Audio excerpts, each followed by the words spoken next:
Okay studies में आप सभी का स्वागत है। मैंने अपने पिछले वीडियो में मैंने आपको हिंदी व्याकरण पढ़ाई है और हिंदी व्याकरण के बहुत से टॉपिक मैंने आपको पढ़ा दिए हैं। कुछ टॉपिक शेष हैं, तो मैं जब भी मेरे को लगेगा तो मैं उन टॉपिक को आपके सामने क्लियर कर दूंगी। आप कमेंट बॉक्स में बताना कि कौन सा टॉपिक उठा के उसको क्लियर करना है, तो मैं आपको वो बता दूंगी। आज हम पॉलिटिकल साइंस पढ़ेंगे। पॉलिटिकल साइंस मेरा मेन सब्जेक्ट भी और मेरा फेवरेट सब्जेक्ट भी है। तो पॉलिटिकल साइंस में हम पढ़ेंगे आज संयुक्त राष्ट्र संघ, यूएनओ, यूनाइटेड नेशन ऑर्गेनाइजेशन। ये एक अंतरराष्ट्रीय संगठन है, ठीक है। अब यूएनओ से संबंधित क्वेश्चन सभी एग्जामों में पूछे जाते हैं। जो भी गवर्नमेंट जॉब के लिए कंपटीशन एग्जाम होते हैं उन सभी में यूएनओ से रिलेटेड क्वेश्चन आते हैं और मतलब इसका ज्ञान होना जरूरी है। सभी विद्यार्थी जो भी एग्जाम देते हैं सामान्य रूप से, क्योंकि एक अंतरराष्ट्रीय संगठन है, इसके बारे में हमें जानकारी होना आवश्यक है। तो आज हम इसीलिए यूएनओ का टॉपिक क्लियर करेंगे, ठीक है। संयुक्त राष्ट्र संघ यूएनओ, यूनाइटेड नेशन ऑर्गेनाइजेशन, इसकी स्थापना 24 अक्टूबर 1945 को हुई, ठीक है। तो 24 अक्टूबर को यूएनओ डे के रूप में हर वर्ष मनाया जाता है, ठीक है। 24 अक्टूबर को यूएनओ डे के रूप में मनाया जाता है। अब यूएनओ अस्तित्व में कैसे आया, इसके बारे में हमें जानना है। तो जब प्रथम विश्व युद्ध हुआ 1919 में, तो उस समय महाशक्तियों के मध्य युद्ध हुआ और युद्ध के बाद में बहुत ही जनधन की हानि हुई और जितने भी राष्ट्र थे वो दीनहीन दशा में चले गए। तो उस समय जो अमेरिका के राष्ट्रपति थे उनके मन में विचार आया कि रूजवेल्ट, उस समय अमेरिका के राष्ट्रपति रूजवेल्ट थे, तो उन्होंने सोचा कि एक ऐसा अंतरराष्ट्रीय संगठन बनाया जाए कि विश्व में शांति और सुरक्षा का भाव पैदा कर सके और भाईचारे का भाव पैदा कर सके। तो इसी उद्देश्य को लेकर उन्होंने अन्य मित्र राष्ट्रों के साथ मिलकर राष्ट्र संघ की स्थापना की। लेकिन जो राष्ट्र संघ था उसके जो कानून थे वो लचीले थे और वो बिल्कुल सही तरीके से कार्य नहीं कर पाया और महाशक्तियां एक दूसरे पर हावी होने लग गई।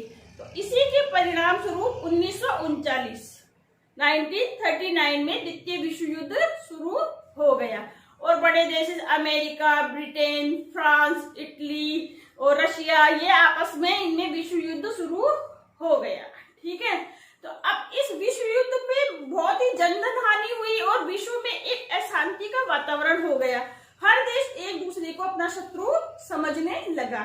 तो जब द्वितीय विश्व युद्ध खत्म होने के कगार पे था, मतलब कि ऐसा लग रहा था कि अब ये समाप्त होने वाला है, तो उसी समय जो अमेरिका के उस समय जो राष्ट्रपति थे फ्रैंकलिन डी रूजवेल्ट, तो उन्होंने सोचा कि एक ये राष्ट्र संघ तो असफल हो गया, तो एक ऐसा अंतरराष्ट्रीय संगठन बनाया जाए जिसके नियम और जिसकी जो मतलब विचारधारा ऐसी हो कि सभी देश जो शांति चाहते हैं, सुरक्षा चाहते हैं, वो इसके सदस्य बने। और इस तरह से ये संयुक्त राष्ट्र संघ का विचार मतलब कि उनके मन में आया और आगे प्रभावी हुआ। तो इस संस्था को मतलब कि लाने के लिए विश्व में कई प्रकार के सम्मेलन हुए, विचार विमर्श हुआ, सम्मेलन हुआ। तो उन्हीं में जो सबसे पहले जो हुआ, कई पहले भी सम्मेलन हुए, जो मुख्य जो सम्मेलन हुआ वो था वाशिंगटन सम्मेलन। कब हुआ ये? 21 अगस्त 1944 को ये शुरू हुआ और 7 अक्टूबर 1944 तक ये सम्मेलन चला। इस सम्मेलन में जो कि इसके उद्देश्य थे कि किस लिए ये यूएनओ स्थापित किया जाए कि विश्व में शांति कायम हो, सुरक्षा का भाव उत्पन्न हो और जो भी मित्र देश है या जो भी विश्व के राष्ट्र है वो आर्थिक और सामाजिक आधार पर एक दूसरे का सहयोग करे, इसी उद्देश्य को लेकर। और जो मतलब कि देशों की जनता है उनका विकास किया जाए, उनको रोजगार के साधन उपलब्ध किए जाए, मतलब कई प्रकार के इसमें विचार विमर्श हुए, ठीक है। और उसी विचार विमर्श में ये निर्णय लिया गया कि ये एक संघ स्थापित किया जाएगा।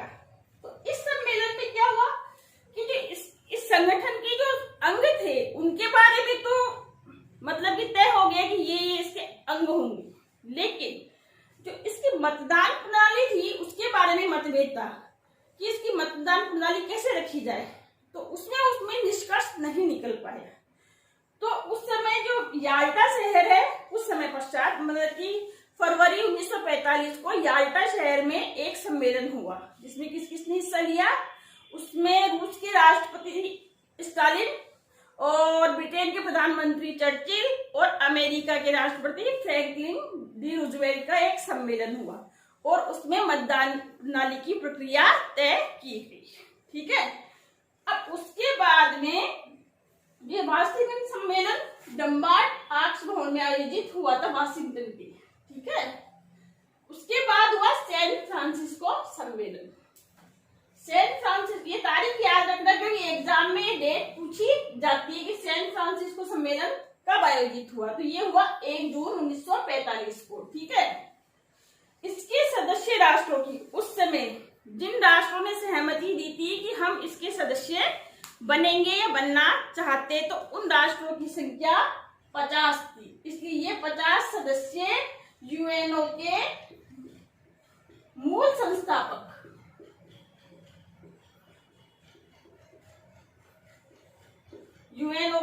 संस्थापक सदस्य माने जाते हैं। इसमें भारत भी इसका मूल संस्थापक सदस्य था। ठीक है। भारत ने भी उस समय अपनी सहमति दी थी कि मैं भी इसका सदस्य बनूंगा। ठीक है। अब सैन फ्रांसिस्को सम्मेलन में किसी कारणवश पोलैंड सम्मिलित नहीं हो पाया था, तो उसने बाद में कहा कि मैं भी इसका सदस्य बनना चाहता हूं, मुझे भी आप इसका सदस्य बनाइए। तो फिर उसके बाद में पोलैंड उसका सदस्य बन गया और सदस्य हो गए 51। ठीक है। 51 सदस्य हो गए यूएनओ के उस समय। प्रेजेंट टाइम में यूएनओ के सदस्यों की संख्या 193 है। विश्व के 193 देश यूएनओ के सदस्य हैं। इसका जो सबसे लास्ट सदस्य है 193 वाला, सबसे लास्ट वाला सदस्य है सूडान। एग्जाम में पूछा जाता है सबसे लास्ट सदस्य कौन सा है, तो हम कहेंगे दक्षिणी सूडान। दक्षिणी सूडान। सूडान क्या है कि पहले से ही इसका सदस्य था, लेकिन जब सूडान का विभाजन हुआ, उत्तरी सूडान और दक्षिणी सूडान, तब दक्षिणी सूडान ने कहा कि मुझे अलग से सदस्यता चाहिए। तब उसे अलग से सदस्य देके यूएनओ का 193वां सदस्य बनाया गया। ये दक्षिणी अफ्रीका का देश है। दक्षिणी अफ्रीका का देश है। ठीक है। और इसकी राजधानी है जुबा। राजधानी क्या है इसकी? जुबा। ये याद रखना, एग्जाम में ये आता है। ठीक है। अब हम जानेंगे कि यूएनओ का मुख्यालय कहाँ स्थित है। यूएनओ का मुख्यालय अमेरिका के न्यूयॉर्क शहर में स्थित है। ठीक है। इस मुख्यालय में एक तो महासम्मेलन भवन, एक महासभागार भवन और एक पुस्तकालय स्थापित है। बाकी तो और भी इसकी जो अंग है उनके मुख्यालय भी वहां पे अलग अलग बिल्डिंगें बनी हुई है, लेकिन इस जो मुख्यालय उसमें ये 3 चीजें, महासभा भवन, महासम्मेलन भवन और पुस्तकालय।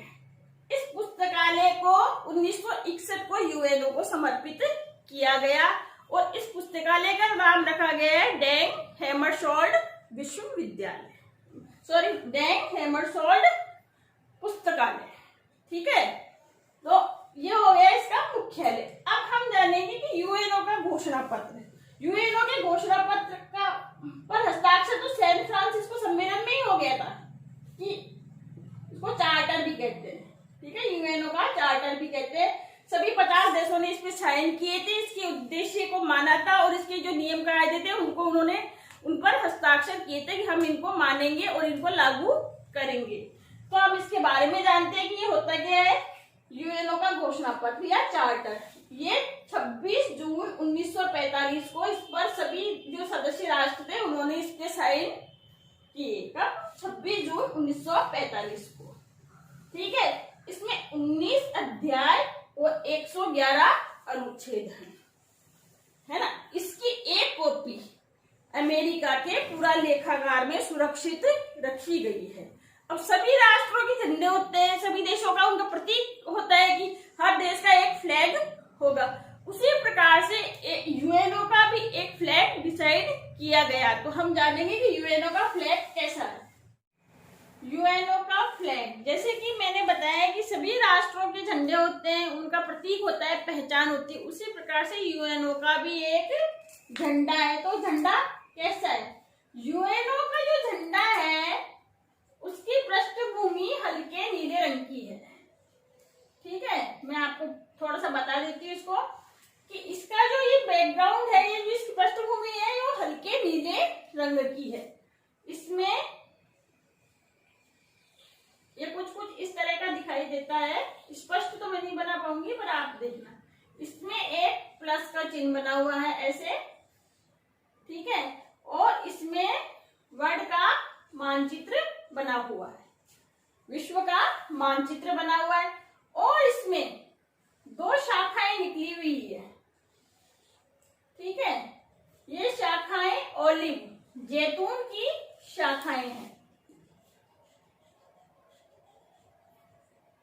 ठीक है, जब झंडे के बारे में पूछा जाता है तो झंडा हल्का नीला, ठीक है, और इसका जो विश्व का जो मानचित्र इसमें दिखाया गया है, ये प्रतीक चिन्ह है, यूएनओ के फ्लैग का प्रतीक चिन्ह है।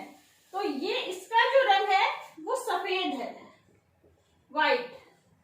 ठीक है, सफेद रंग शांति का प्रतीक होता है, इसीलिए इसका रंग व्हाइट रखा गया है।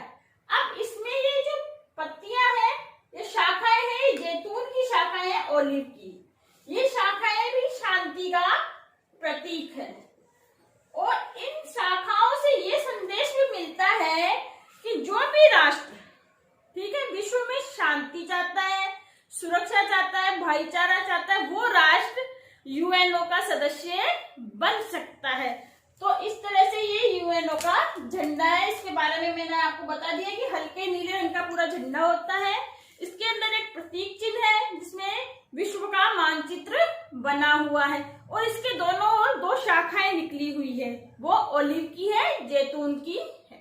ठीक है, अब हम जानेंगे, और इस झंडे को 20 अक्टूबर 1947 को स्वीकार किया गया महासभा के द्वारा। ठीक है, यूएनओ का बजट, तो बजट चार्टर के अनुच्छेद, जो चार्टर था यूएनओ का, उसके अनुच्छेद के अनुसार बजट को पर विचार विमर्श करना और उसको पारित करने का जो अधिकार होता है वो महासभा का होता है। महासभा सुनिश्चित करती है, उसको देखती है और बजट पारित करती है। अब पैसा कहाँ से आता है इसमें, कि यूएनओ जैसे बड़े संगठन को चलाने के लिए पैसा कहाँ से आएगा? तो यूएनओ में सबसे ज्यादा जो पैसा है वो अमेरिका देता है। ठीक है ना, उसके बाद जो भी विकसित राष्ट्र है जैसे ब्रिटेन, चीन, जापान, रशिया आदि इसमें सहयोग करते हैं, और उसके बाद में जो बच्चे हुए जो राष्ट्र, इसके सहयोगी राष्ट्र है, उनकी जीडीपी ग्रोथ के अनुसार उनसे पैसा लिया जाता है। ठीक है, और बजट 2 साल का बनता है। इसमें अगर कोई सदस्य राष्ट्र, मतलब इसमें जो उसका जो भाग निश्चित किया गया है जीडीपी ग्रोथ के अनुसार कि आपको इतना पैसा इसमें देना होगा, और अगर वो 2 साल तक नहीं दे पाता है तो उसकी सदस्यता समाप्त करने की कार्रवाई हो सकती है। ठीक है, ये हो गया यूएनओ का बजट। अब हम जानेंगे कि यूएनओ की आधिकारिक भाषाएं कौन सी है, अर्थात यूएनओ में कौन कौन सी भाषाओं को स्वीकृति दी गई है कि जिनमें कार्य हो सकता है, सभाएं हो सकती है। तो यूएनओ में 6 भाषाएं हैं, चीनी, अंग्रेजी, फ्रेंच, रूसी, स्पेनिश और अरबी। ठीक है, अरबी को बाद में शामिल किया गया। इनमें जो अधिकारी कार्य, प्रशासनिक कार्य, वो अंग्रेजी और फ्रेंच भाषा में होता है। ठीक है, इन 2 भाषाओं का प्रयोग प्रशासनिक कार्यों में किया जाता है। बाकी भाषाओं का जैसे सम्मेलनों में आदि में, मतलब इन्हीं भाषाओं का प्रयोग इसमें किया जाता है। ठीक है, अब हम जानेंगे यूएनओ के अंग। यूएनओ के कितने अंग होते हैं? महासभा, संयुक्त राष्ट्र संघ के 6 अंग हैं। ठीक है, पहला हम पढ़ेंगे महासभा।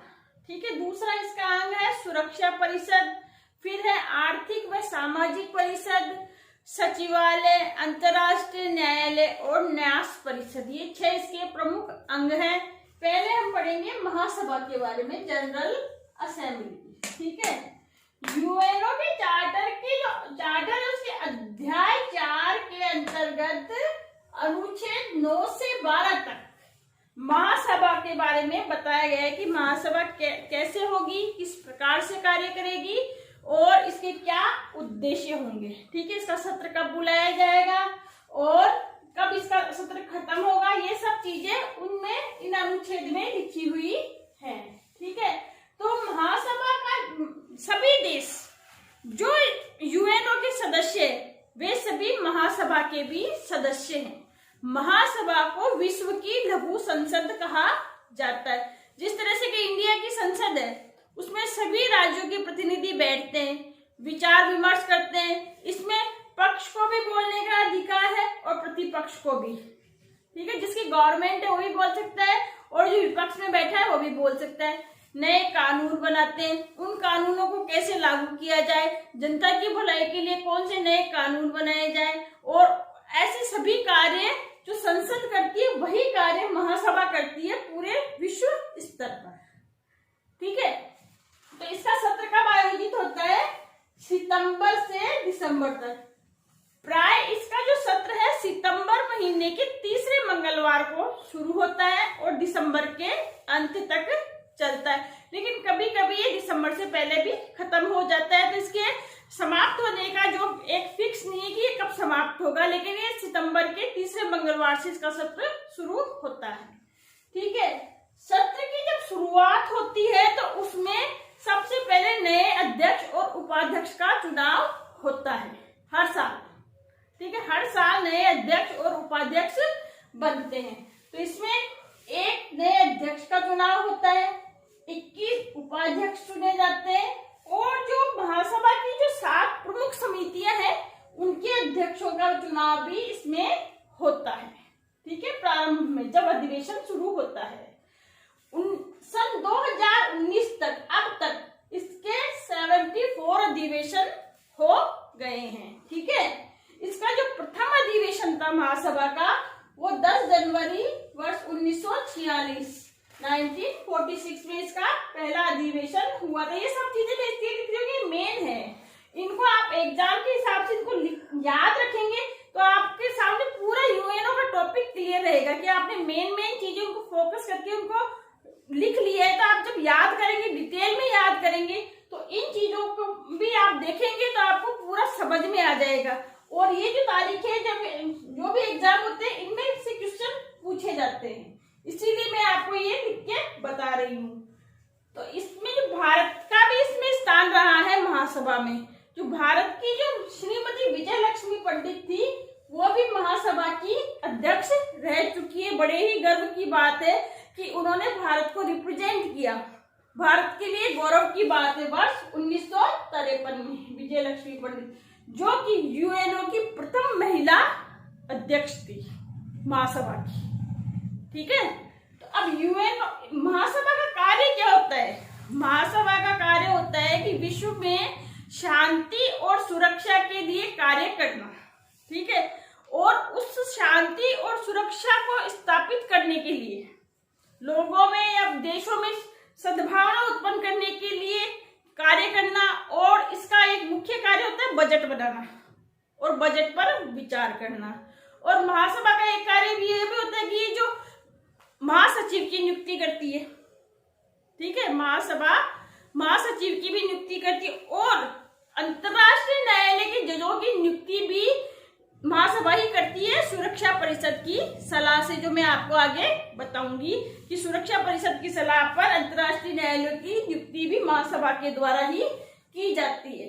और कोई देश, अन्य देश जो अभी सदस्य नहीं है यूएनओ का, वो इसका सदस्य बनेगा या नहीं बनेगा इसका निश्चय भी महासभा ही करती है बहुमत के आधार पे, 2/3 बहुमत के आधार पर कि उस देश में योग्यता है कि उन्हें इसका सदस्य बनाया जाए या नहीं बनाया जाए। इसी आधार पर महासभा डिसाइड करती है और मतदान के द्वारा ये निश्चय होता है कि ये देश इसका सदस्य बन सकता है।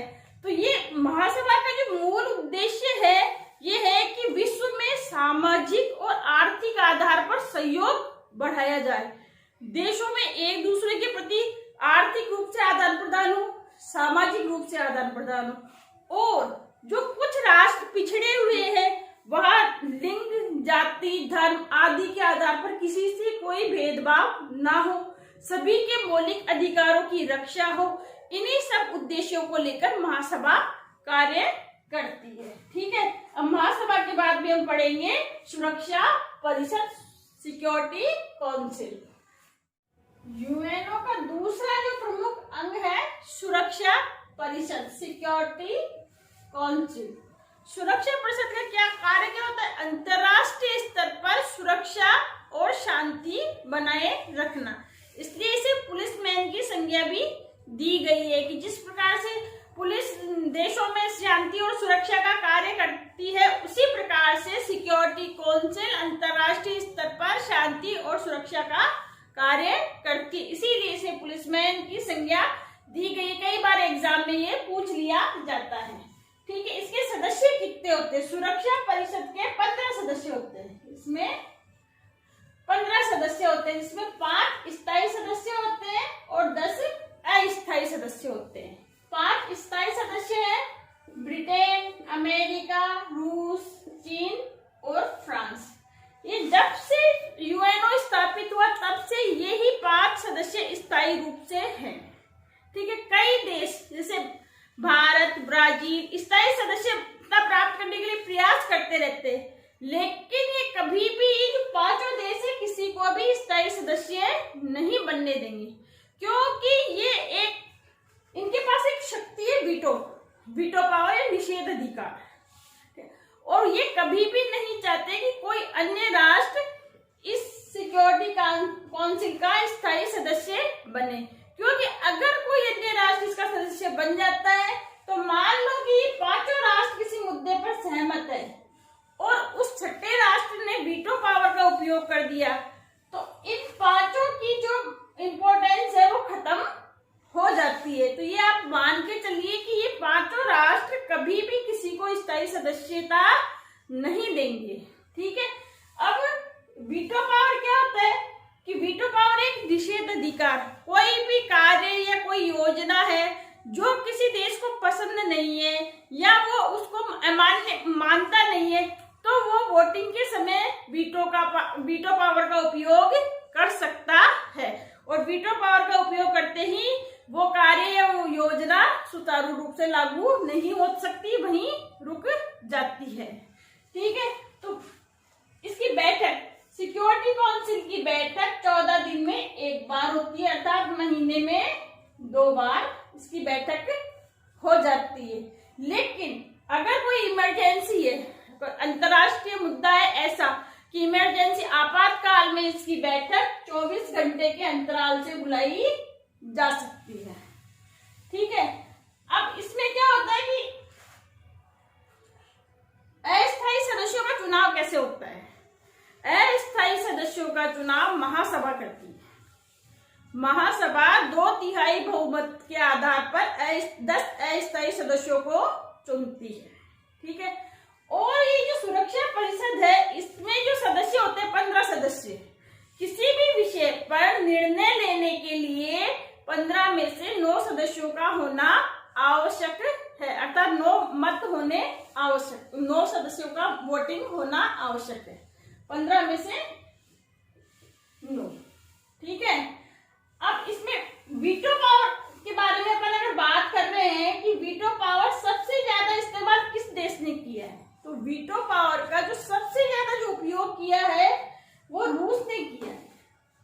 ठीक है, उसने 120 बार अब तक वीटो पावर का उपयोग किया है।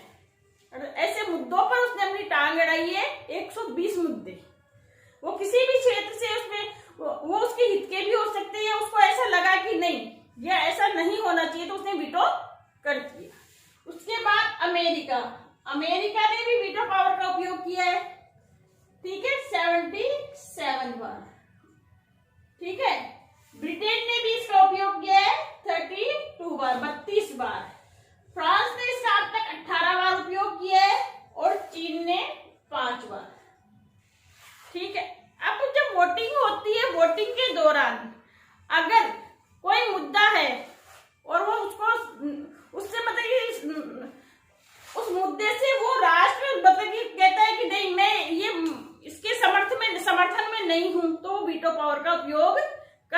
है, लेकिन कभी कभी ऐसी परिस्थितियां होती है कि वो उस मुद्दे को मतलब कि उसमें अपनी सहमति भी नहीं देना चाहता और उस पर मना भी नहीं करना चाहता है। तो वो क्या करता है कि मतदान प्रक्रिया में भाग ही नहीं लेता है, वहां से अनुपस्थित होता है। यूएनओ का जो चार्टर है उसमें लिखा गया है कि सुरक्षा परिषद जो भी कार्य करेगी और जो भी निर्णय लेगी उसको मानना अनिवार्य होगा, अर्थात सभी को सुरक्षा परिषद के निर्णयों को मानना होगा। अब सुरक्षा परिषद के कार्य और शक्तियां क्या है? सुरक्षा परिषद का मूल कार्य तो क्या है कि विश्व में शांति और सुरक्षा स्थापित करना, ठीक है। अब कभी कभी कुछ ऐसे अंतर्राष्ट्रीय मुद्दे होते हैं जो विश्व की शांति के लिए घातक होते हैं, खतरनाक होते हैं, या जैसे कि कुछ देशों का आपस में झगड़ा, जैसे हिंदुस्तान पाकिस्तान का आपस में झगड़ा है, और कई ऐसी चीजें होती है जो अंतर्राष्ट्रीय शांति के लिए खतरा होती है, तब वो सुझाव देता है और उनके समाधान के लिए उपाय करता है। तो क्या उपाय करता है कि सर्वप्रथम तो जो सुरक्षा परिषद है, जो भी दोषी राष्ट्र है या जो कोई विवादित मुद्दे आपस में देशों के, उनको वो पत्र व्यवहार से या मध्यस्थों से सुलझाने के लिए बोलती है कि आप पत्र व्यवहार से या मध्यस्थों या पंचों के माध्यम से अपने विवाद को सुलझाइए, बातचीत कीजिए। अगर वो ऐसा नहीं करते हैं तो बोलते, फिर भी मुद्दे नहीं सुलझते तो बोलते कि आप अंतर्राष्ट्रीय न्यायालय में ये मुद्दा लेकर जाइए, ठीक है। अब उसके बाद भी अगर कोई दोषी राष्ट्र फिर भी उस बात को नहीं मानता तो तीसरे उपाय के रूप में क्या करती है सिक्योरिटी काउंसिल, उस पर आर्थिक प्रतिबंध लगा देती है, ठीक है, आर्थिक प्रतिबंध लगा देती है। फिर भी अगर वो समस्या का समाधान नहीं होता है तो अंत में क्या करती है सिक्योरिटी काउंसिल, सेनाएं भेजती है, सेना के माध्यम से उसको मतलब कि प्रेशर के माध्यम से उसको समझाने का प्रयास करती है, प्रेशर डालती है, उसमें सेना भेज के युद्ध करके। यूएनओ की अपनी कोई सेना नहीं है, ठीक है। यूएनओ को सैनिक कहाँ से मिलती है, सेना कहाँ से मिलती है, सहयोगी राष्ट्र ही की सेनाएं ही, उसकी सेनाएं जब भी आवश्यकता होती है यूएनओ की तो सहयोगी राष्ट्र अपनी सेनाएं उसको देते हैं, ठीक है। अब सिक्योरिटी काउंसिल में मूल रूप से क्या होता है कि ये चाहता है कि विश्व में शांति और सुरक्षा का भाव रहे, इसलिए वो अधिकार से यही कहता है कि आप शांति पूर्वक मध्यस्थों से के माध्यम से या आपसी बातचीत से ही मुद्दों को सुलझाइए। लेकिन कभी कभी सुरक्षा परिषद को कुछ ऐसे मुद्दे होते हैं अंतर्राष्ट्रीय जैसे कि जो विश्व शांति के लिए खतरा है, तो उनके बारे में भी वो विचार विमर्श करती है और अन्य राष्ट्रों को उनके समाधान के प्रयास के लिए बोलती है, ठीक है। ये हो गई सुरक्षा परिषद। अब तीसरा हम पढ़ेंगे आर्थिक और सामाजिक परिषद। नंबर 3 पर हम जानेंगे सामाजिक व आर्थिक परिषद, इकोसो। संयुक्त राष्ट्र संघ का तीसरा प्रमुख अंग है सामाजिक व आर्थिक परिषद।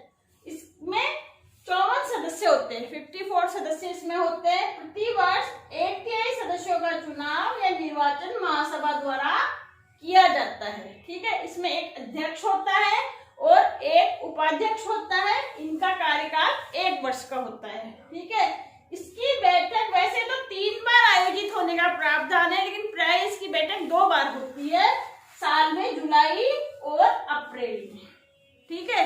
इसका मुख्य उद्देश्य क्या है इस परिषद को स्थापित करने का कि अंतर्राष्ट्रीय स्तर पर सामाजिक और आर्थिक आधार पर सहयोग को बढ़ाया जाए, बढ़ावा दिया जाए, लोगों के रहन सहन, खान पान, जीवन स्तर को ऊपर उठाया जाए, धर्म, जाति, लिंग, नस्ल आदि का कोई भेदभाव न करते हुए सभी मानव जाति के विकास के लिए कार्य किए जाते हैं इसमें, और अलग अलग योजनाएं इसमें बनाई जाती है। ये इस परिषद का मुख्य कार्य होता है, ठीक है। चौथे नंबर पर हम जानेंगे अंतर्राष्ट्रीय न्यायालय, जो कि यूएनओ का मुख्य अंग है, ठीक है।